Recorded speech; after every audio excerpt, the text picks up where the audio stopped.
后来乡亲啊，继续来看台北股市金蛇年封关。今仔日是过年前最后一个交易日，刷落去会休困11天。啊，今仔日台股的表现是强，佮有力，大盘的指数佮台积电拢创下新高。台股金蛇年封关日延续涨势，早盘大涨将近300点，再写新纪录。后股新山佮一摆创新高，旧历过年前上尾一个交易日，台积电开平盘1800倍，透早10点40分左右已经起超过1910块大关，继续往投资人喊话股号2330继续前进。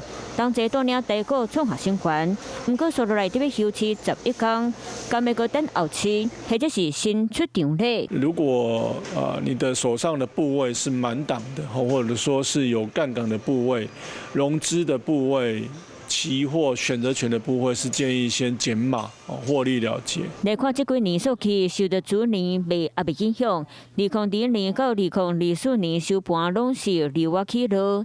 2005年封关大起344点，不过年后头一个交易日，这个年拢是大起8点收盘，为新的一年开出好彩头。台美的对等关税的协议会正式签署，那这个受惠的类股是集中在像是传产的族群，特别的留意，尤其他们的基期都相对比较低。统计这20年台股存在前后的数据，年后头一个交易日有14摆收红，10摆收乌，占赢率高达70%。不过分析师提醒，国际地缘政治风险和美国最高法院会在美国时间2月20宣判川普关税采购的结果，嘛是爱细力操作。Hello， 我是张新文。想要抢先掌握最及时的新闻资讯吗？赶快订阅、按赞、开启小铃铛，锁定华视新闻 YouTube 频道。